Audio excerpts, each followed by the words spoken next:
ya. Hey y'all, it's me, Minu. Back on another video. I was gonna do a happy video, but I'm tired. Like, I just want to talk about what the hell happened last week.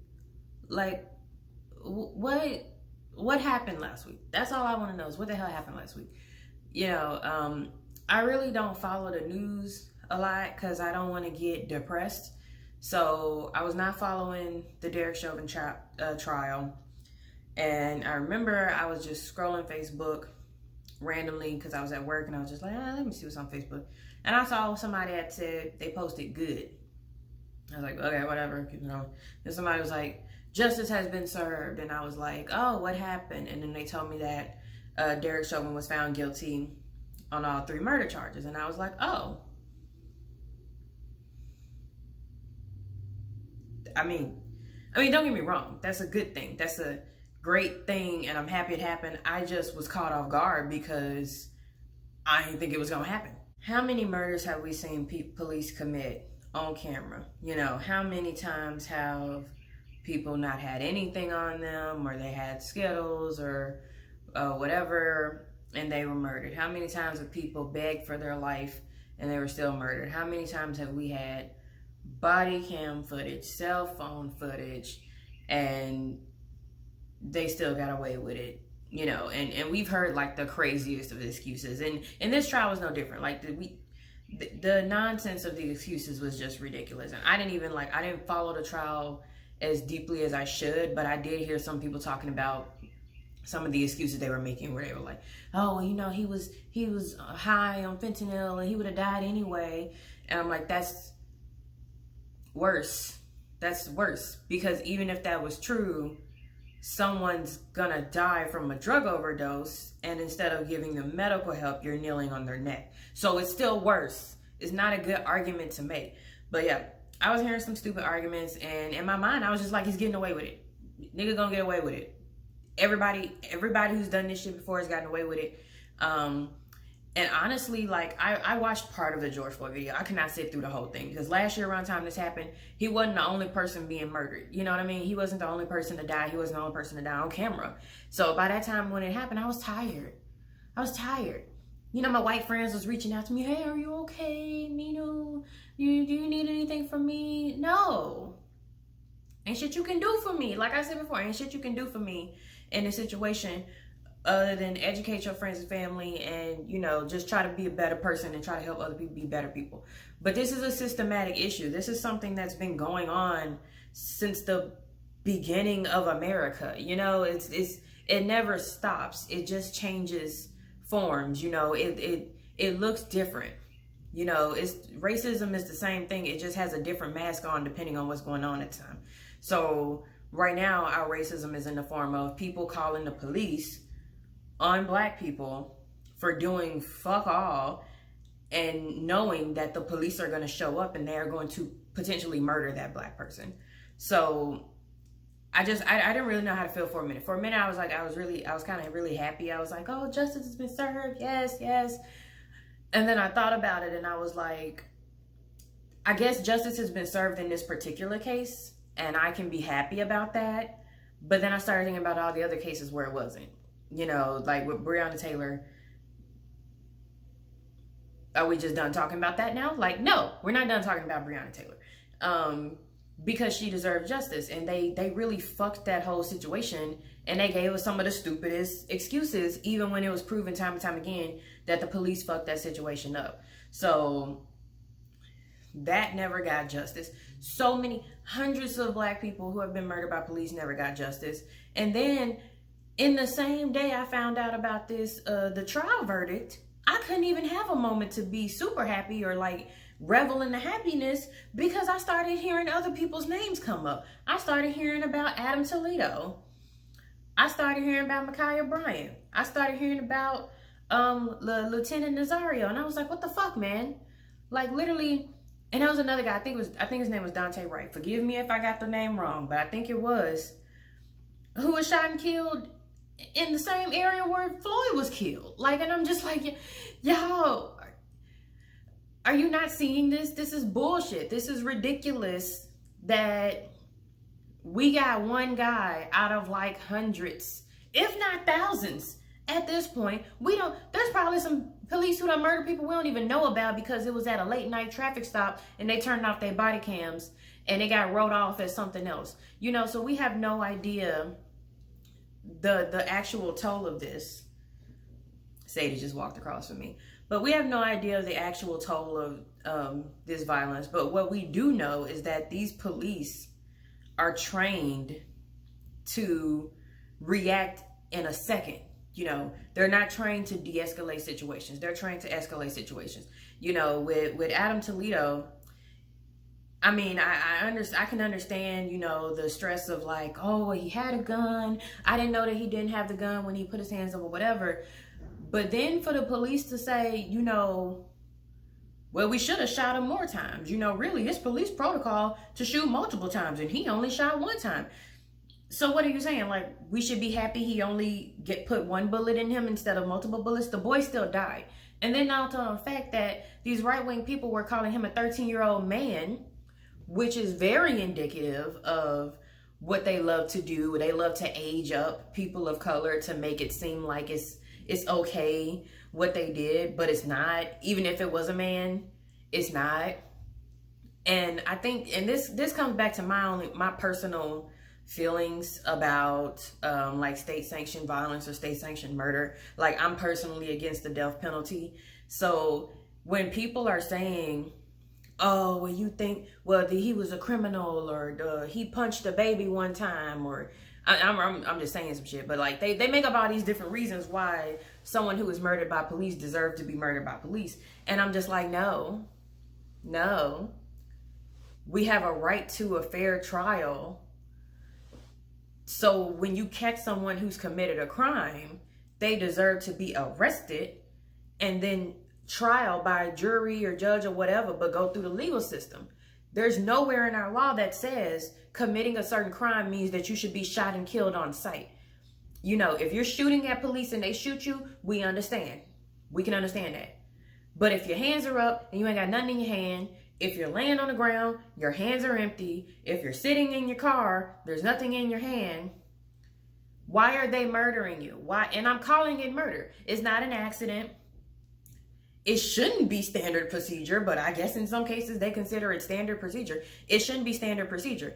Like, there's no reason for y'all to pull y'all guns on people, period. Like, if you think someone is dangerous, pull out your stun gun, pull out your taser, pull out your mace. I know in Nazario's case, they maced him and that was bad too, but at least he's alive. You know, at least the officer didn't say, well, you know what, fuck it, I'm killing you today. Because these motherfuckers, these people take these jobs, these police officers take these jobs knowing that we live in a system where they can get away with murder. And don't pretend like it was a secret. Don't pretend like they just kind of stumbled upon this situation and this knowledge, you know, after the fact. They knew that if they took this job, they could get away with murdering people. They knew it. Because ever since we've had the proper recording to like catch police officers in the act, way back with Rodney King, we knew that police were out here killing people. We knew it. I don't know what the white people knew, but black people been knowing this shit. And so these police officers joined this job knowing this. And I don't want to hear about what a police officer was scared for his life or yada, yada, yada. The police officer is going to be scared for his life. So is a firefighter. So is an EMT who's going into like there's a huge protest or a riot and they're rushing in to save people. So is a military person who's rushing into the battlefield to save people. They're scared for their life. That happens. That's part of the job. That's why you take the job, because you want to help people, but you're going to be scared of your life. That's just what happens. So I don't give a fuck about you were scared for your life, because you are put in a position where you're supposed to be protecting and serving people no matter what. If you die trying to save somebody's life, they're going to see you as a hero. Yeah, it'll be sad that you died, but everybody will see you as a hero and remember you and all that stuff, and your family will be taken care of. Saying that I was scared for my life, so I had to kill this kid, or I had to body slam this teen, or I had to choke this teenager, or I had to arrest, what was it, like a fucking 8 or 9 year old? They were like, we're gonna arrest you. That's stupid. You know it's stupid. But because that kid was a person of color, suddenly it's okay. I don't care what somebody did in their past when they get pulled over at the stoplight, or they get pulled over by the police, or they run into the police. You do not have the right to just decide to murder that person. That is not your decision. That is not your authority. You know, if you feel that this person deserves to die, you need to put them through a trial where they go through proper legal system, and it is determined that whatever they did is so heinous that it warrants the death penalty, which even that I'm against. But if you really believe in the legal system, that's what you would go for. And I think about how I love shows like Criminal Minds and Law and Order. And it didn't occur to me, I was watching another YouTube video, and it didn't occur to me until then that shows like that really paint the police as like these angels who are trying to, they're going out in the streets, you know, it's so dangerous out there, and they have to bend the rules because apparently the law is never good enough, right? You notice in all of these states, especially like Special Victims Unit, where you have these children and women and trans people, gay people, these people who are often targets of violence.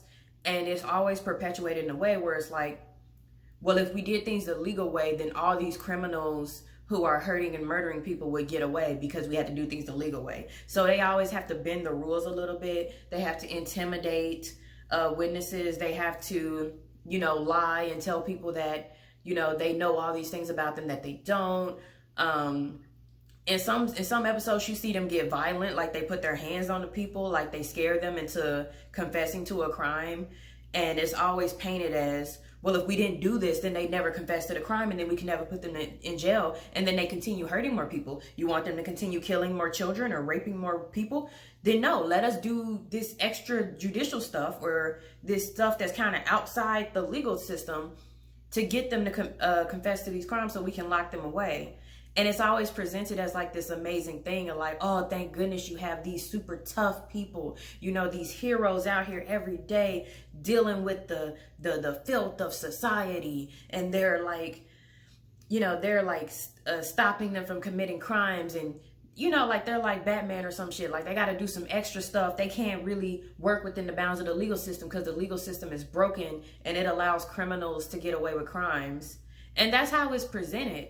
And there are some cops who have these fantasies of like, you know, like, I am the only thing stopping these criminals from doing crimes and like messing up society or whatever. So I have to come in and I have to be the judge, jury, and the executioner, because if they go through the legal system, then they'll just get away with it. Which, if you look at a lot of these situations, if the person was just arrested, I mean, they still give them shitty charges. Like, they give them a charge for resisting arrest, but there's no charge for the original arrest. But they give them charges for resisting arrest. Say, get your booty out of my face. They give them charges for resisting arrest and, you know, try to arrest people on all these basic, like, ridiculous charges.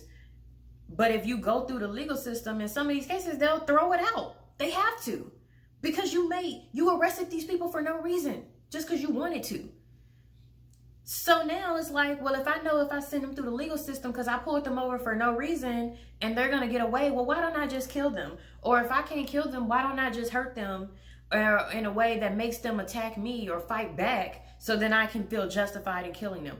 That's how bad these cops want to kill people.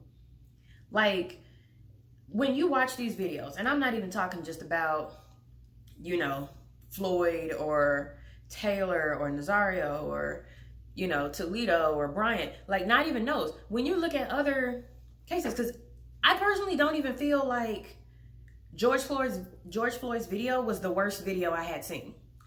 And that is sad. That is really, really sad that it's not even the worst thing that I've seen in terms of police violence.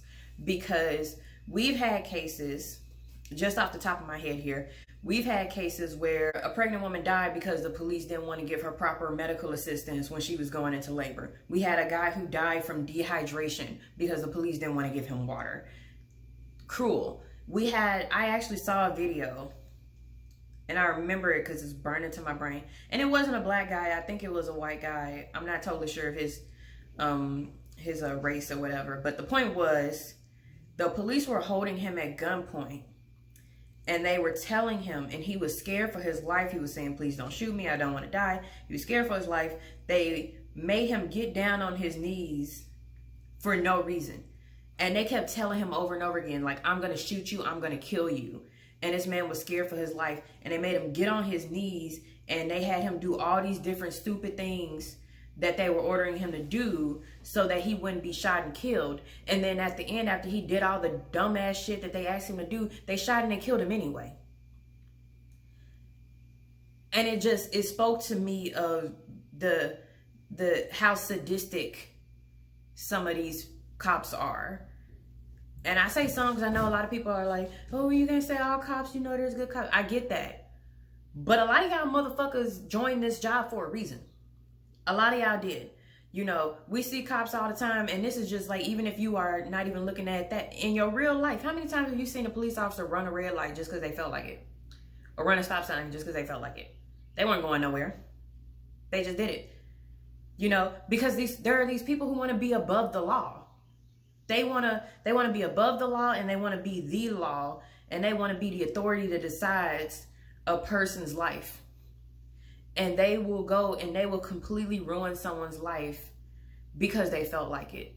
You know, they will go and put a child through the justice system because they feel like it, knowing that putting that child through the justice system means that their chances of being involved in criminal activity and going back through the justice system as an adult is going to be infinitely higher than if they just let that kid go. You know, they are arresting people over bullshit charges. So we saw the Derek Chauvin child. I saw the video of Adam Toledo. I saw the video of Nazario as a person in the military being harassed, saying, I am scared. And the officer being like, you should be. And then macing him. For what? Because they felt like it. Because even if you felt like you couldn't see his license plate, if you stopped him and you looked and you saw it, you should have been like, oh, my bad, go ahead. You know, or, oh, make sure you put that somewhere where we can see it better next time. No, they chose to harass him and pepper spray him. Then you had Ma'Khia Bryant, who is a teen, you know, and I don't care what she was doing at that time when they showed up. She's a teen. It's your job to de-escalate these situations. Like when I think about companies that take in troubled teens, like youth villages or something, where they take in troubled teens. You have these people working here. These people get slammed up against the wall. They get choked. They get pinned down. They get punched in the face. They get their hair pulled. And at the end of the day, they still alive, and then the kid's still alive.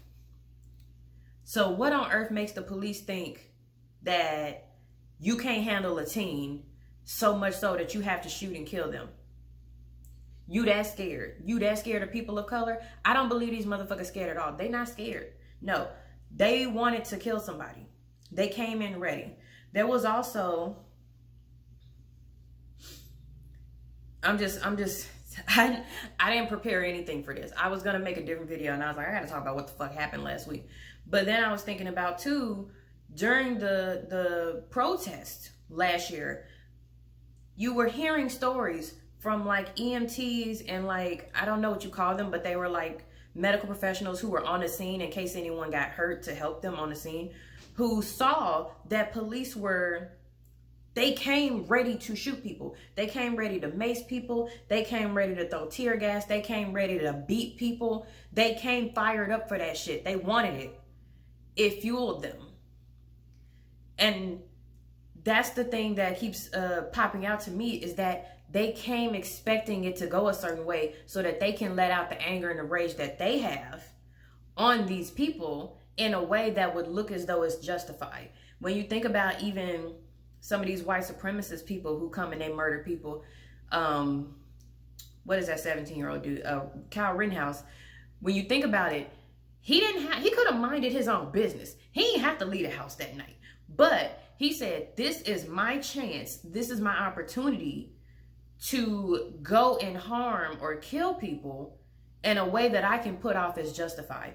And it's funny because it's not funny. But when I think about movies and shows that I like horror movies like The Purge. One of the biggest things you realize as you go through these movies and these shows is that violence only fuels more violence. And when you give people an opportunity, not all people, because some people are just good people. They're just like, hey, look, murder might be legal tomorrow, but I'm not murdering people. But there are a lot of people who are saying, who would think like, hey, if murder was legal tomorrow, I have a list of people that I'm ready to take off. There are some people who would look for opportunities to get away with murder, to get away with stealing things, to get away with committing crimes. And just like in those Purge series where they gave people the opportunity to kill whoever they wanted, and some people went out and they killed a bunch of people, and other people was like, no, I'm gonna stay at home, that's ridiculous. You see that same thing happening today. When you have police officers and white supremacists, or even the incels who think that they can like go and hurt women, they are looking for an opportunity where they can get away with it. They're looking for an opportunity where they could kill someone or hurt somebody and it would somehow be justified in a way that they can get away with it. And the only good thing that came out of last week was watching Derek Chauvin's face as they were finding him guilty, because that motherfucker was confused. I could tell he had absolute certainty that he was going to walk. Even his defense was so bullshit, but they felt like he was going to walk. Because when you think about it, you don't really need to make a good argument if you know your person's going to get away with it anyway. He was so shocked that they found him guilty.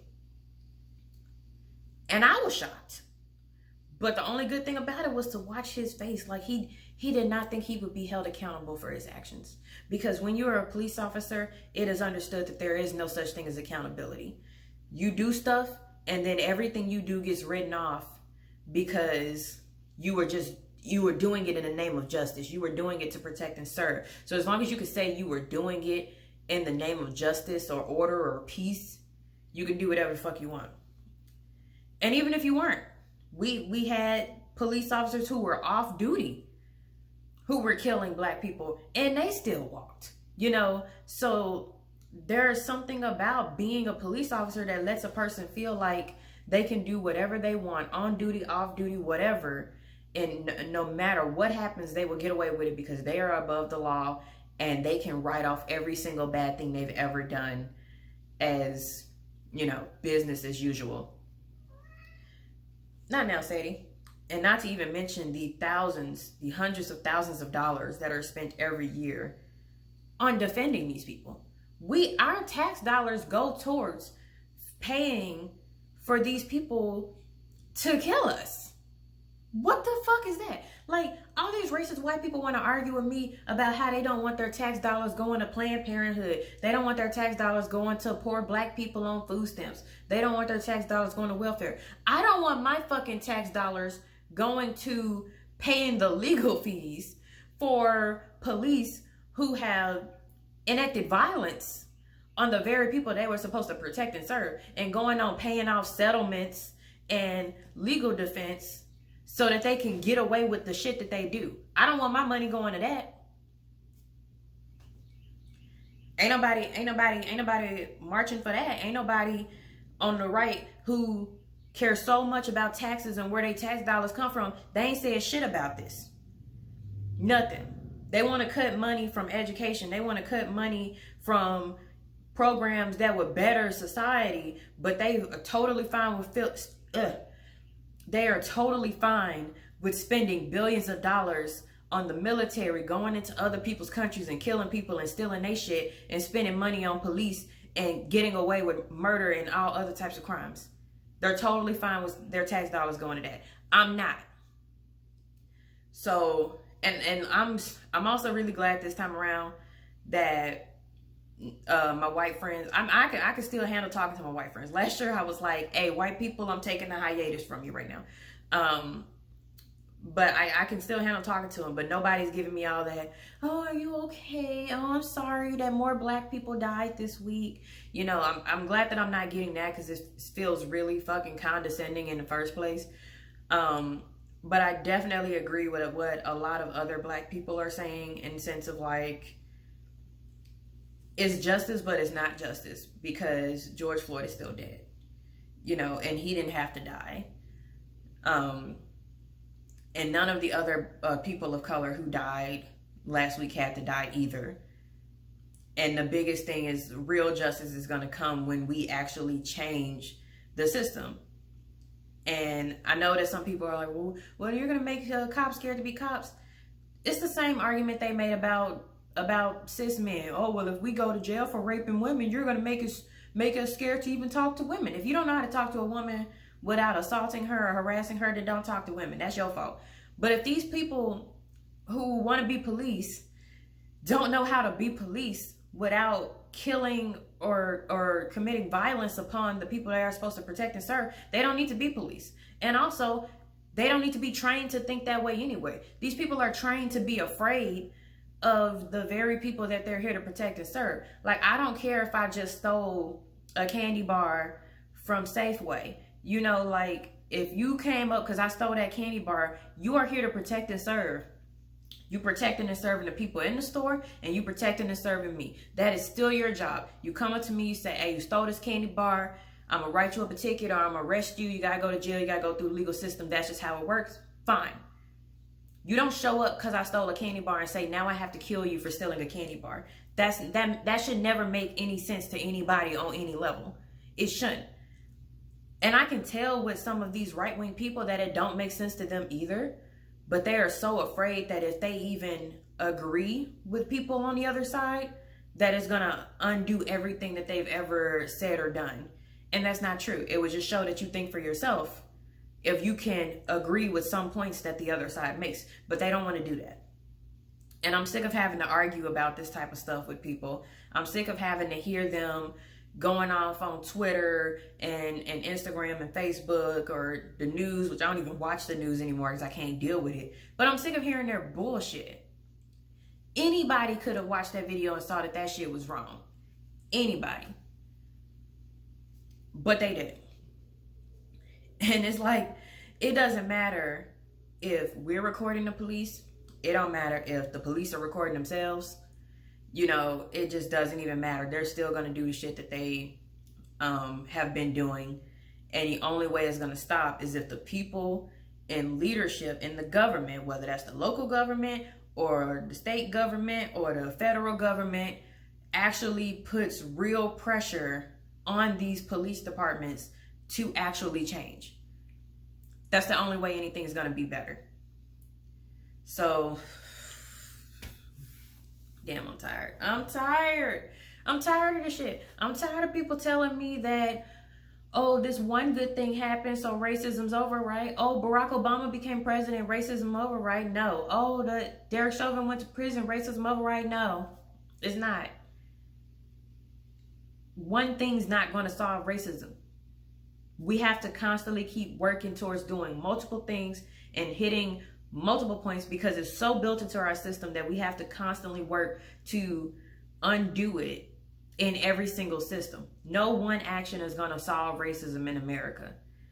So until that happens, I probably won't see it in my lifetime, but I hope y'all, you know, keep working on educating yourself about what's really going on. You know, don't trust everything that you read or see. You know, look things up. If something seems confusing to you, something don't seem right, look it up from different sources. You know, even if you like the person who's telling it to you, it's still all going to be biased. So you got to keep looking and figuring out what's really going on. And you got to like have these conversations with your friends, have these conversations with your family, and make sure that everybody's educated about what's really happening. And if you can, you know, go out and do the protest, be safe about it so that you can go home that night to your family instead of in a body bag because of how these fucking police are acting. But, you know, everybody, it's been a lot. It's been a lot. 2020 was fucked up. 2021 is trying to one up 2020. And I just hope that we all can just continue to take care of ourselves and stay educated. If you need to take a break from social media, do it. You know, because your health, your mental health is what's really important. and do as much as you feel safe doing, as much as you feel comfortable doing. I'm not gonna judge anybody about how they choose to be an activist. Just do what you can. That's all it is. But I'm real tired. This has been a really, really stressful week. Not just dealing with all of that stuff, but also dealing with, like I've spoken before about, you know, my mental health, my physical health. It's all been very trying for me. And so I'm gonna go and try to take care of myself. I hope you guys can do the same. I'll see you next week with another video. Love y'all. Bye.